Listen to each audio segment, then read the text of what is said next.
మన వారాహి సిల్వర్ జ్యువెలరీలో అద్భుతమైన ఆఫర్స్ పొందండి మరియు కారు గెలుచుకునే గొప్ప అవకాశం. మిత్ర దేశాలపై ట్రంప్ అసంతృప్తి వ్యక్తం చేశారు. ఇరాన్ యుద్ధంలో అమెరికాకు మిత్ర దేశాలు ఝలకిచ్చాయి.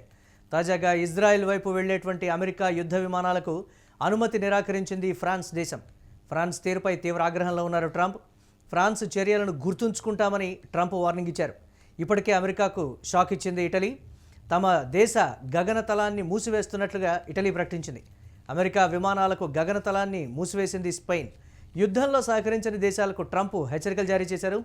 యుద్ధంలో సాయం చేయని దేశాలకు 2 ఆప్షన్లు ఇచ్చారు ట్రంప్. యుద్ధంలో తోడు రాకపోతే అమెరికా నుంచి ఆయిల్ కొనాలని మొదటి కండిషన్, లేదంటే హర్మూజ్ దాటి చమురు తెచ్చుకోవాలని రెండో కండిషన్ పెట్టారు. ఏ ఆప్షన్ ఎంచుకుంటారో మీ ఇష్టమంటూ కూడా ట్రూత్లో ట్రంప్ పోస్ట్ చేశారు. French President Macron about the coalition to reopen the Strait of Hormuz. Yeah, I have spoken to him. He's been on a scale of 0 to 10. I'd say he's been an 8. Not perfect, but it's France. We don't expect perfect. Are you confident that France will help with the reopening of Strait of Hormuz? Yeah, I mean, sure. I think he's going to help. I mean, I'll let you know. I spoke to him yesterday. I don't. Right, దీనిపై మరిన్ని updates మా correspondent Venkat అందిస్తారు. వెంకట్, ఎలా చూడాలి Trump పేల్చినటువంటి మరో bomb? 2 కండిషన్లు, యుద్ధంలో కలిసి రావాలి అంటే అమెరికా నుంచి ఆయిల్ కొనాలి, లేకపోతే హర్మూజ్ దాటి మీరు ఆయిల్ తెచ్చుకోవాలనేటువంటి కండిషన్. ఇప్పటికే అన్ని దేశాలు నిరాకరిస్తున్నప్పటికీ కూడా ఇంకా ట్రంప్ అదే మొండి వైఖరితోటి ముందుకు వెళ్తున్నటువంటి పరిస్థితి. అమెరికాలో ఇప్పటికే తీవ్ర నిరసనలు వ్యక్తమవుతున్నా కానీ ట్రంప్ ఎక్కడా ఎందుకు వెనక్కు తగ్గడం లేదు అనేటువంటి మాట ఏంటి, ఎలా చూడాలంటారు దీన్ని?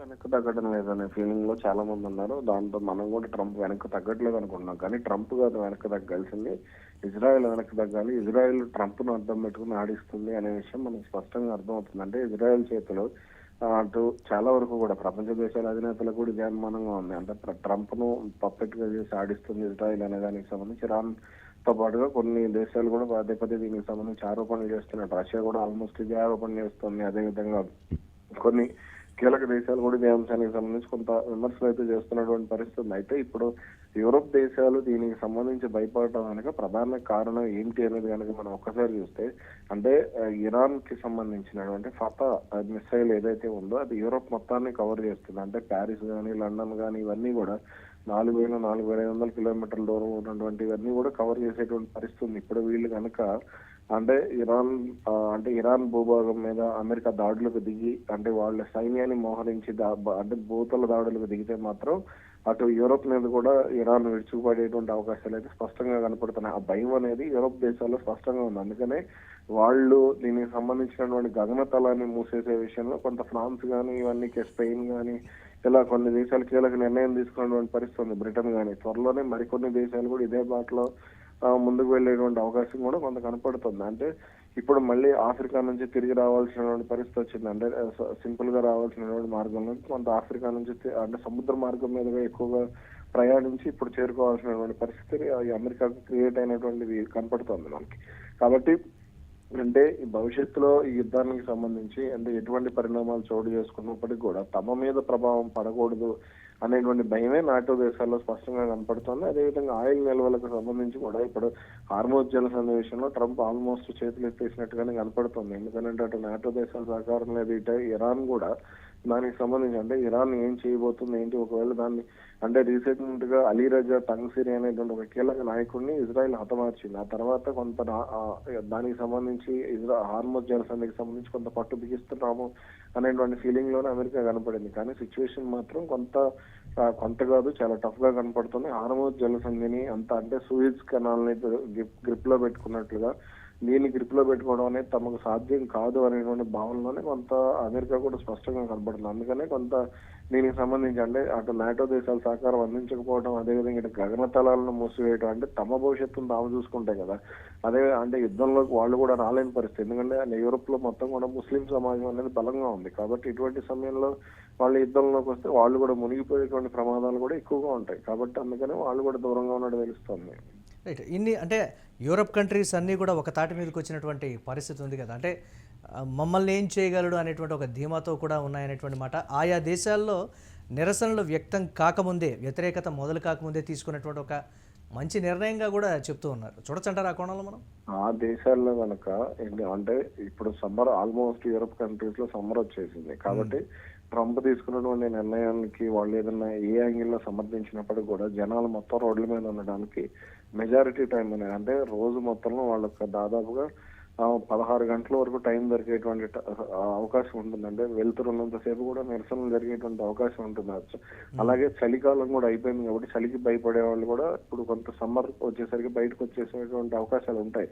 కాబట్టి ఇప్పుడు వాళ్ళందరూ కూడా పరిస్థితి మరింత ఇబ్బందికరంగా మారకముందే వాళ్ళు కూడా అంటే ఈ నిరసనలు జరిగితే సమ్మర్ కూడా వచ్చేసింది కాబట్టి సాధారణంగా అక్కడ యూరోప్ కంట్రీస్ లో నిరసనలు అన్ని కూడా సమ్మర్ టైంలోనే జరుగుతూ ఉంటాయి. కాబట్టి ఇప్పుడు వాళ్ళందరిలో కూడా ఒక రకమైనటువంటి భయం మొదలైంది. అందుకని కొంత పరిస్థితి మారకముందే వాళ్ళని నిర్ణయం తీసుకున్నట్టు తెలుస్తుంది. ఎస్, అంటే ట్రంప్ పెట్టినటువంటి 2 కండిషన్లలో యూరోప్ కంట్రీస్ మరి ఏ కండిషన్కు ఒప్పుకుంటాయి అనేటువంటి మాట ఏంటి, అలా చూడొచ్చంటారా? వాళ్ళు ఏ కండిషన్ కి ఒప్పుకోవు, ఇరాన్ తో రాజీ కోసం ఒప్పుకుంటాయి. వాళ్ళు ఇరాన్ తో రాజీ కోసం ప్రయత్నం చేస్తాయి. వాళ్ళు అక్కడికి వెళ్ళి హార్మోజ్ జలసంధి నుంచి వాళ్ళు ఆయిల్ తెచ్చుకోవడం అనేది వాళ్ళకి సాధ్యం కాదు ఇప్పుడు. ఎందుకంటే ఇరాన్ దేశాలు ఇరాన్ ఆల్రెడీ స్పష్టంగా చెప్పింది. అంటే అమెరికా కానీ, అమెరికా మిత్రపక్షాలకు కానీ, ఇజ్రాయెల్ కి కానీ, ఇజ్రాయెల్ మిత్రపక్షాలకు కానీ ఎవరికి కూడా మేము ఆయిల్ ను మా జలసంధి నుంచి మేము వదిలేటువంటి ప్రసక్తే లేదు అనేటువంటి క్లారిటీ ఇచ్చింది. కాబట్టి ఇక్కడ ఈ ట్రంప్ నాటో దేశాలు కూడా ఇరాన్ తో గోక్కుర్చే అనవసరంగా తమకు నష్టము, అనవసరం అంటే ముస్లిం ప్రభావం ఎలాగ ఉంటుంది, ఆ నిరసనల ప్రభావం ఎలా ఉంటుంది అనేది వాళ్ళకి ఒక క్లారిటీ ఉంది. కాబట్టి వాళ్ళు ఇక్కడ ఈ విషయంలో కొంత జాగ్రత్త పడుతున్నారు అనేది స్పష్టంగా అర్థమవుతుంది. Right, thanks for updates Venkat. మిత్రదేశాలపై ట్రంప్ అసంతృప్తి వ్యక్తం చేశారు. ఇరాన్ యుద్ధంలో అమెరికాకు మిత్రదేశాలు ఝలకిచ్చాయి. తాజాగా ఇజ్రాయెల్ వైపు వెళ్లేటువంటి అమెరికా యుద్ధ విమానాలకు అనుమతి నిరాకరించింది ఫ్రాన్స్ దేశం. ఫ్రాన్స్ తీరుపై కూడా ట్రంప్ తీవ్ర ఆగ్రహంలో ఉన్నారు. ఫ్రాన్స్ చర్యలను గుర్తుంచుకుంటాం అని ట్రంప్ అయితే వార్నింగ్ ఇచ్చాడు. యూరోప్ దేశాలన్నింటినీ కూడా ఒకటే చెప్తున్నారు, యుద్ధంలో మాకు సహకరించాలి, ఒకవేళ సహకరించకపోతే మాత్రం మీకు 2 ఆప్షన్లే ఇస్తున్నాను. యుద్ధంలో సాయం చేయని దేశాలకు ఆయన ఇచ్చినటువంటి ఆప్షన్లు కూడా ఒకంత ఆశ్చర్యాన్ని అయితే కలిగించాయి. యుద్ధంలో తోడు రాకపోతే అమెరికా నుంచి ఆయిల్ కొనాలని మొదటి కండిషన్, లేదంటే హర్మూజ్ దాటి చమురు తెచ్చుకోవాలని కూడా ఆయన పెట్టినటువంటి 2వ కండిషన్. ఏ ఆప్షన్ ఎంచుకుంటారో మీ ఇష్టం అంటూ కూడా ట్రూత్లో ట్రంప్ పోస్ట్ చేసినటువంటి పరిస్థితిని చూడాలి. ఏ విధంగా ఉంటాయి పరిణామాలు.